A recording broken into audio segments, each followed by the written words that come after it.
Yeah, so this is not a good sign for the Indiana Fever in a couple of days. They are obviously playing against the LA Sparks, and missing Mo Billings in game one was huge. Why was it huge? Because it meant that Damiris Dantas has to play significant minutes. Dantas has to play significant minutes. You've got significant minutes out of KK Timpson, who actually looked okay, and a starter in Maisha Hines-Allen. And by the way, I'm going to make a video. I'm pretty sure I'm going to make it as a second channel video. And if it does well in the second channel, I'm going to go more in depth and release it on this channel here. I just want to show a couple of clips. I really want to go in depth with it. And by the way, if you haven't subscribed, the second channel is here, WNBA Daily, where we mostly focus on non-fever topics and smaller, shorter topics that I just want to talk about, but I know nobody in this channel gives a damn if I'm making a video about Pauline Astier or Marine Johannes or Giovanna Nogic. That being said, I need to talk about Maisha Hines-Allen, who her brain needs to be donated to science. She is a roulette wheel. You don't know what she's going to do. There's going to be a lot, and I mean an awful lot of good things for MHA and an awful lot of bad things. But if you guys have not seen this clip right here, this is not ideal. So they're obviously doing some sort of running drill where the bigs are just kind of all running. They take off at different times. Look at Mo Billings trying to run.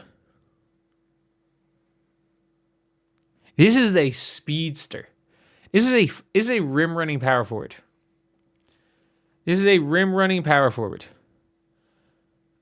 We are watching her getting lapped by Mo Billings.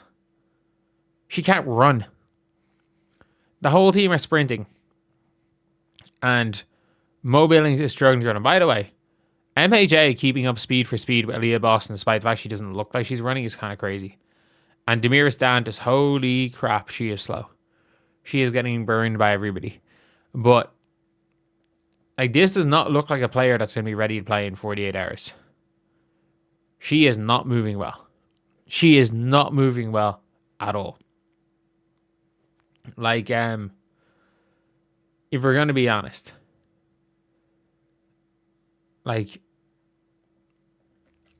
you have a player here in Mo Billings who, Steph White's being oh yeah, we're not sure if she's ready yet. We'll see how she gets on.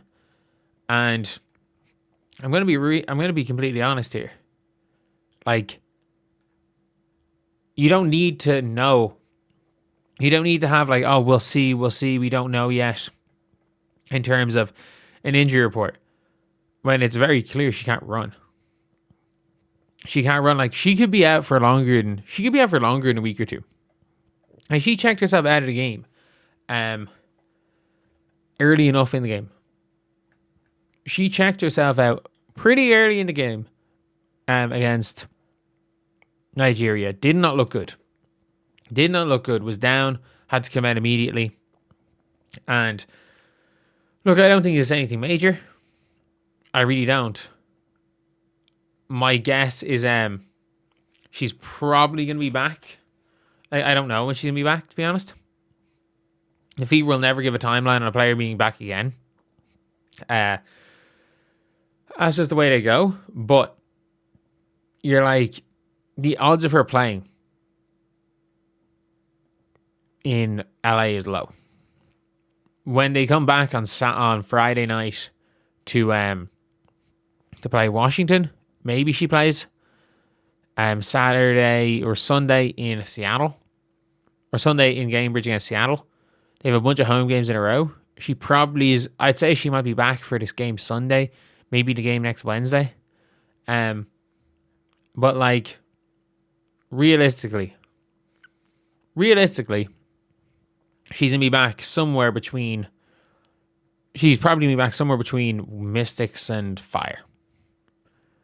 But she doesn't look even close to being right now. She doesn't look even close to it. Does not look like she is she is even close to retiring from, or Jesus Christ, she's even close to being back. She's obviously not close to retiring. And I think people are kind of people are looking at this and they're being like overly worried because people are like, oh yeah, maybe not that she's retiring, Jesus, that she might be done for the season. That's where I got retiring from. She might be done for the season, and you don't know how she's back. And that's just kind of fear mongering based on the Caitlin Clark situation from last year. I do think this is a day-to-day thing. Today is just not the day. Tomorrow's probably not the day. Tomorrow's very unlikely day. Wednesday's probably not the day. You're looking at maybe Friday. Maybe Friday at a push, but she still clearly can't run. And if she's not running well, you can't put her in a game.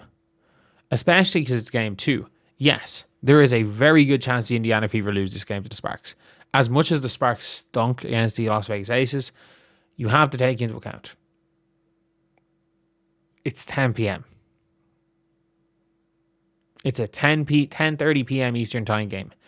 The Fever are terrible in 10:30 p.m. Eastern time games.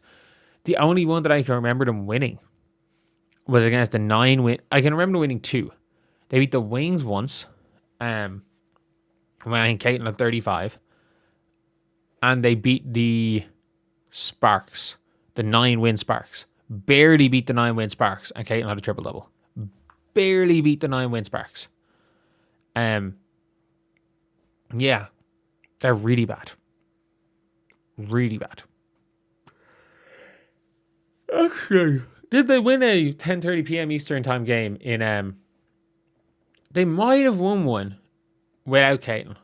Maybe it's just Caitlin is terrible in 10:30 Eastern time games. Either way, I don't fancy the Fever to win that game anyway.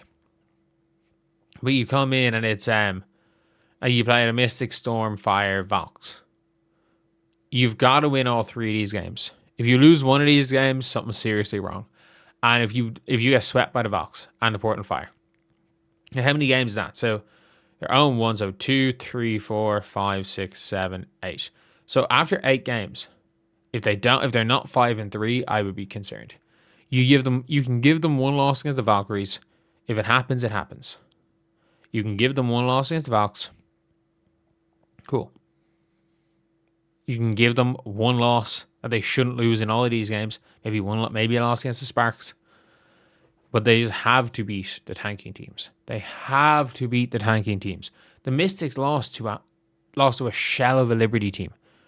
The Mystics lost to a Liberty team playing fucking Benigel Laney, Hamilton, Power Forward, and Stewie at centre because all their players were fouled out. But yeah, they gotta focus on those games. And with Monique Billings, she's not right. She's clearly not